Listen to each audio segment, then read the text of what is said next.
అందరికీ నమస్కారం. ముందుగా సుమన్ టీవీ ప్రేక్షకులకు ఆంగ్ల నూతన సంవత్సరాది శుభాకాంక్షలు. ఈ 2024 జనవరి నెలకి సంబంధించి కుంభరాశి లేదా కుంభలగ్నంలో జన్మించిన వారి యొక్క ఫలితాలు తెలుసుకునే ప్రయత్నం చేద్దాము. ఇక ఈ కుంభరాశి విషయానికి వస్తే ధనిష్ట నక్షత్రం 3, 4 పాదాలు, అలాగే శతభిష నక్షత్రం 1, 2, 3, 4 పాదాలు, అలాగే పూర్వభాద్ర నక్షత్రం 1, 2, 3 పాదాలు ఉంటాయి.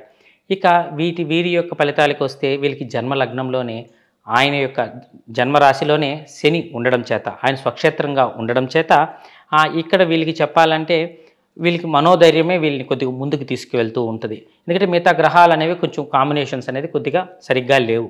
ఎందుకంటే 2వ స్థానంలో కుటుంబ స్థానంలో ఉన్న రాహువు, అలాగే అష్టమ స్థానంలో ఉన్న కేతువు, వ్యయ స్థానంలోకి వచ్చే రవి వల్ల వీరికి ఎక్కువగా ఆందోళన, ఆరోగ్యము, మనస్తాపము ఇలాంటివి ఎక్కువగా జరుగుతూ ఉంటుంది. ఇక తృతీయ స్థానంలో ఉన్న గురువు వల్ల వీరికి కొద్దిగా యోగం అనే చెప్పచ్చు. ఎందుకంటే లాభస్థానాన్ని ఈ గురువు చూడడం చేత వీరికి కొద్దిగా యోగం అనేది జరుగుతూ ఉంటుంది. కానీ తృతీయ స్థానంలో ఉన్న గురువు సోదరులతో కొద్దిగా విభేదాలు, అంటే మన సోదరులతో మనం ఏదైనా కష్టం చెప్పుకుంటే వాళ్ళు ఏదైనా మనకి తీరుస్తారు అనుకుంటే తిరిగి వాళ్ళే మనల్ని ప్రశ్నించడం లాంటిది జరుగుతూ ఉంటుంది.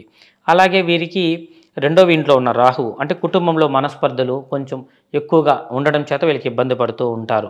ఇక అలాగే లాభస్థానంలో ఉన్న మనకి కుజుడు, బుధుడు, శుక్రుడు వల్ల వీరు పెట్టే ఖర్చులు ఉపయోగకరంగా ఉండడము, అలాగే వీరికి అనుకోకుండా ఏదైనా ఒక మంచి శుభవార్త వినడం లాంటిది జరుగుతూ ఉంటుంది.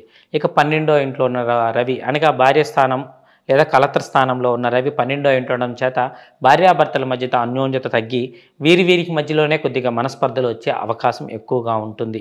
ఇక చతుర్థ స్థానానికి సంబంధించిన శుక్రుడు లాభస్థానంలో ఉండడము, అలాగే పంచమాధిపతి కూడా లాభస్థానంలో, బుధుడు కూడా లాభస్థానంలో ఉండడము, భాగ్యాధిపతి అయిన శుక్రుడు మనకి లాభస్థానంలో ఉండడం చేత వీరికి ఒక రకమైన యోగం అనేది జరుగుతూ ఉంటుంది.